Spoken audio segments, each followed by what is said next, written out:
السلام علیکم، کیسے ہیں آپ سب؟ ٹھیک ہیں؟ امید کرتا ہوں کہ سب خیریت سے ہی ہوں گے۔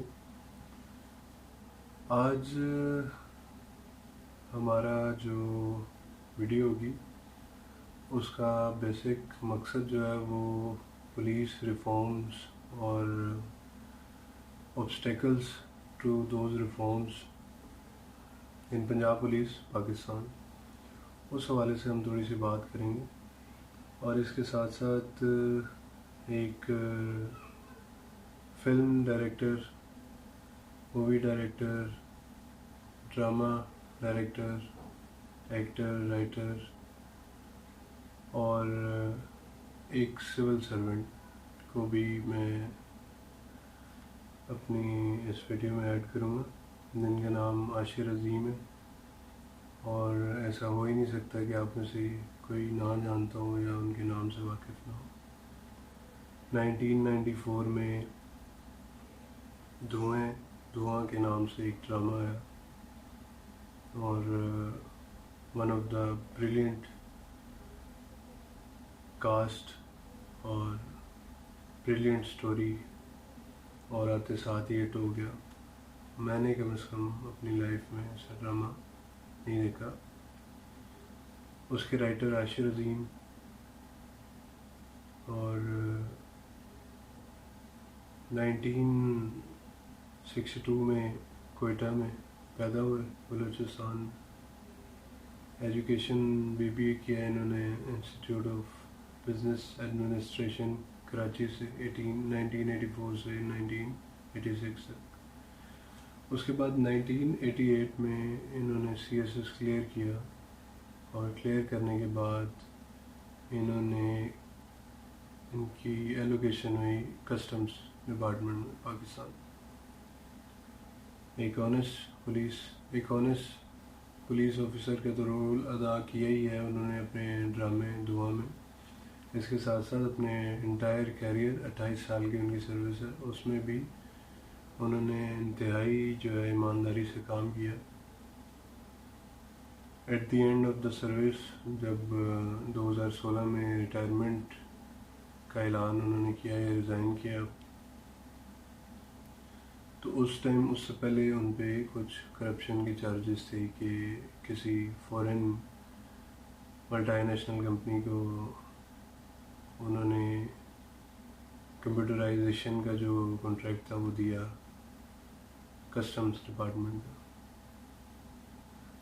اس ایلیگیشن میں، اور اس کے ساتھ ساتھ یہ بھی انہوں نے الزام لگایا ڈپارٹمنٹ نے کہ یہ کرپٹ پریکٹسز میں انوالو ہے، جبکہ میرا پرسنل ویو ایسا ہے کہ ایسا پاسبل نہیں ہے، کیونکہ وہ بندہ اپنے 1994 کے ڈرامہ دھواں میں بھی ایک چیز کو ہائی لائٹ کرتا رہا کہ کس طرح پولیٹیکل انٹرفیئرنس ہوتی ہے، اور کس طرح جو ہے وہ باقی ادارے جو ہیں وہ انفلوئنس کرتے ہیں، کس طرح میڈیا انفلوئنس کرتا ہے، ساری چیزیں اس میں دکھائیں۔ اس کے ساتھ ساتھ پھر انہوں نے اپنی ایک مووی 2015 میں ریلیز کی، جو کہ شروع میں شکار رہی کافی مشکلوں کا، اور گورنمنٹ نے اس کو شروع میں ریلیز ہی نہیں ہونے دی۔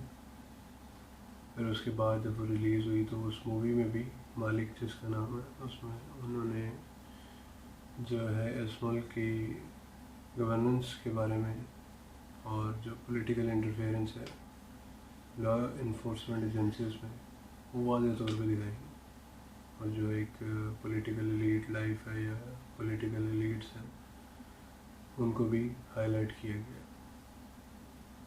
تو کرپشن کے چارجز کے اگینسٹ انہوں نے جو ہے وہ اپنا کیس لڑا، اور یہ باعزت اس میں سے کلیئر ہوتے ساتھ ہی انہوں نے ریزائن کر دیا۔ ابھی پچھلے دنوں ان کی ایک ویڈیو وائرل ہوئی تھی، تقریباً 2017 میں کی بات ہے یہ، کہ 22 ویلر ٹرک چلا رہے ہیں کینیڈا میں۔ اب آپ خود سوچیں، ایک بندے نے 28 سال سروس کی ہے ایز اے CSP، اور اب وہ ٹرک چلا رہا ہے۔ اور اپنی ویڈیو میں ایک انہوں نے بتایا کہ جب انہوں نے ریزائن کیا تھا تو اس ٹائم ان کی جو سیلری تھی کسٹمز میں وہ 1,40,000 تھی. تو ایسا کیا تھا اس بندے میں کہ آج وہ ٹرک چلا رہا ہے کینیڈا میں اور اپنا ملک چھوڑ گیا. اس کا ڈرامہ، اس کی موویز، جلگار مووی میں بھی ان کا ایک رول ہے. حسن رانا کی مووی ہے جلگار. تو ایسا کیا ہوا کہ وہ بندہ ہمیشہ سے اپنے ڈراموں میں، اپنی مووی میں دکھاتا رہا ہے عوام کو، لوگوں کو اس ملک کے، کہ کیا کیا خامیاں اس سوسائٹی میں ہیں، کیا کیا مسئلے مسائل ہیں اس ملک کے، کس طرح اس ملک کو جو ہے کیا چیز دیمک کی طرح کھا رہی ہے.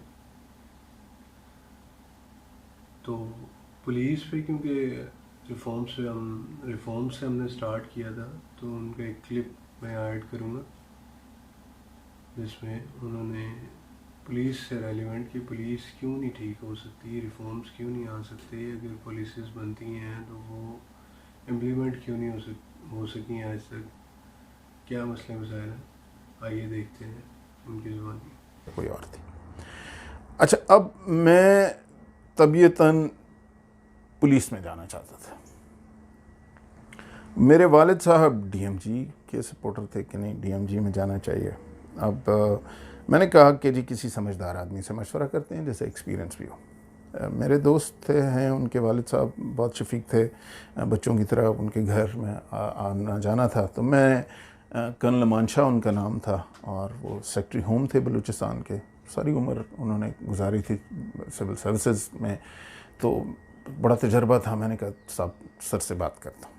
تو میں گیا، تو میں نے کہا کہ جناب میں آپ سے ایک مشورہ لینا چاہ رہا تھا کہ میں کس کو نمبر 1 پرائرٹی کس محکمے کو دوں. تو کرنل صاحب نے کہا کہ کسٹم. میں نے کہا جی وہ ڈی ایم جی پولیس؟ نہیں. انہوں نے کہا جی ایسا ابھی ہم ایسے ٹائم پر آ گئے ہیں کہ جہاں پہ ڈسٹرکٹ مینجمنٹ اور پولیس کا تو کوئی فیوچر آگے نہیں ہے. میں نے کہا جی کیوں؟ انہوں نے کہا جی آپ فیڈرل گورنمنٹ کے ملازم ہوتے ہیں ٹیکنیکلی، لیکن آپ کو بھیج تو پروونسز میں دیا جاتا ہے. پروونس میں ایم پی اے تو چھوڑیں، آپ نارملی جو اس علاقے کا، اور اگر کوئی بڑا علاقہ ہوگا تو جو وہاں کا کاؤنسلر لیول کا آدمی ہوگا نا، آپ کی حیثیت اس کے بھی ذاتی ملازم ٹائپ کی ہوگی. سو اکثر چیزوں میں تو آپ ربر سٹیمپ ہوتے ہیں، جو آپ کو آپ کے ایم پی اے نے کہہ دیا وہ آپ کریں گے، نہیں تو آپ کا کریئر آپ کو اگلے 1 سال میں نظر آ جائے گا، کیونکہ ہر 3 مہینے بعد nobody wants you in their district or in their subdivision or anything, and you know once you're not wanted آپ کی ہر 4تھے مہینے ٹرانسفر ہوا کرے گی. تو آپ تو اپنی مرضی سے کچھ بھی نہیں کر سکتے، اور اس کے بعد آپ آہستہ آہستہ ایسی سروسز آپ کو نہیں جوائن کرنی. آپ کسٹم میں رہیں، کسٹم میں جائیں، فیڈرل گورنمنٹ کی نوکری ہے اور بہت سی پالیٹکس سے فارغ ہے، یہ آپ کے لیے بہتر ہے. تو میں نے کہا جی اوکے. اور تو میں نے کہا جی پولیس اصل میں مجھے تھوڑی سی پسند ہے. انہوں نے کہا نہ پولیس تو بالکل نہیں، کیونکہ پولیس پہ وہ ڈی ایم جی والی بھی ساری باتیں لگتی ہیں. لیکن انہوں نے ایک اور بہت انٹرسٹنگ بات کی جو میں نے کبھی سوچی نہیں تھی، اور انہوں نے یہ کہا کہ پولیس جو ہے وہ اس ملک میں کبھی بھی ترقی نہیں کرے گی، یہ یاد رکھنا. میں نے کہا جی کیوں؟ انہوں نے کہا جی اس لیے کیونکہ جس دن پولیس نے پاکستان کی انٹرنل سیکیورٹی سنبھالنے کے قابل ہو گئی، اس دن فوج کا پاکستان کی پالیٹکس میں کوئی رول نہیں رہے گا. لہٰذا پولیس کبھی پاکستان میں ڈیولپ نہیں ہوگی، نہ اس کا بجٹ ملے گا، نہ اس میں ریفارمز ہوں گی، نہ اس کو ٹرین کیا جائے گا، اس کو کسی صورت ڈیولپ نہیں ہو سکتی. جو کرنل صاحب نے یہ بات کی، اس وقت ظاہر ہے میں تو بہت ینگ تھا، آدھی بات سمجھ میں آئی آدھی نہیں آئی، تھا بھی تھوڑا سا ایکس فوجی ٹائپ تھا، اور کرنل صاحب تو خیر پرانے فوجی تھے. لیکن ان کی بات میرے ذہن میں، اور پھر آہستہ آہستہ میں نے اپنے کریئر میں یہ بات دیکھی کہ یہ جو سٹیٹمنٹ ہے نا کہ جی فلڈ آئے بھی تو ہم فوج ہی موجود ہیں، اور اگر سیلاب اگر زلزلہ آتا ہے بھی تو ہم ہیں، اور ہر کام ہوتا ہے تو جی آپ ہمیں ہی بلاتے ہیں. تو اس کی بہت بڑی قیمت ہمارا ملک دے رہا ہے، کیونکہ کوئی اور ادارہ گرو نہیں کر سکتا، کیونکہ آپ اس کو گرو کرنا افورڈ نہیں کر سکتے. اب سوال یہ ہے کہ اگر ہم پولیس ریفارمز کرنا چاہتے ہیں سوسائٹی میں، تو پولیس ریفارم تو پھر نہیں ہو سکتی، کیونکہ پولیس نے تو کمزور رہنا ہے، یہ انٹرسٹ میں ہے کمزور رہنا پولیس کے. اب ویسے تو پولیس ریفارم بہت آسان کام ہے. اگر پولیس اس قابل نہیں ہے اور اس کی نفری اتنی کم ہے اور اس کی ٹریننگ ٹھیک نہیں ہے، تو ہمارے پاس سولوشن تو موجود ہے. جو سول آرمڈ فورسز ہیں وہ پہلے ہی شہروں میں ڈپلائیڈ ہیں اور یہی نوکری کر رہی ہیں. تو آپ ایف سی کو یا رینجرز کو پولیس میں ضم کیوں نہیں کر دیتے؟ تو آدھا تو آپ کا ٹریننگ کا، ایکوپمنٹ کا مسئلہ تو حل ہو جائے گا اسٹریٹ اوے، ڈسپلن کا، اچھے لوگوں کا. آپ کے مطابق کہ وہ ایک ڈسپلنڈ اچھی پولیس، اچھی strengthen police with right equipment موجود ہوگی اپنی جگہ پہ. اس وقت وہ صوبوں میں بھی موجود ہے، کام بھی پولیس کا کر رہی ہے، بجٹ بھی پروونشل گورنمنٹ کا پولیسنگ کا لے رہے ہیں. تو بھائی پھر وہ ان کو پولیس کا حصہ کر دیجئے. تو پھر وہ رپورٹ کسی اور کو کیوں کر رہے ہیں؟ وہ سرونگ فوج کو کیوں جا رہے ہیں؟ پہلی ایک بات میں آپ سے کروں کہ میں کوئی اینٹی فوج نہیں ہوں، لیکن مسئلہ یہ ہے کہ دیکھیں میرے اپنے ملک کی فوج ہے. میں یہ نہیں کہہ رہا کہ 8 بلین کا بجٹ زیادہ ہے، 80 بلین کا بجٹ ہونا چاہیے. مسئلہ یہ ہے کہ یہ 8 بلین بھی کم ہوتا جائے گا، کیونکہ اگر آپ کی سوسائٹی اس طرح کلیپس کرتی جا رہی ہے تو سب سے پہلے تو لائلٹی پاکستان سے ہوگی. انسٹیٹیوشنل لائلٹی شارٹ سائٹڈ ہوگی اگر نیشنل لائلٹی خراب ہوگی. تو جیسا کہ آپ نے سنا کہ انہوں نے بات کی پولیس پہ اور بتایا کہ پولیس اس ملک میں ٹھیک ہونا ناممکن ہے. میں بھی اس چیز سے ایگری کروں گا. میں ذرا زیادہ پولیٹیکل انٹرفیئرنس کو ہائی لائٹ کروں گا. ان کا بیسک جو مقصد تھا وہ یہ تھا کہ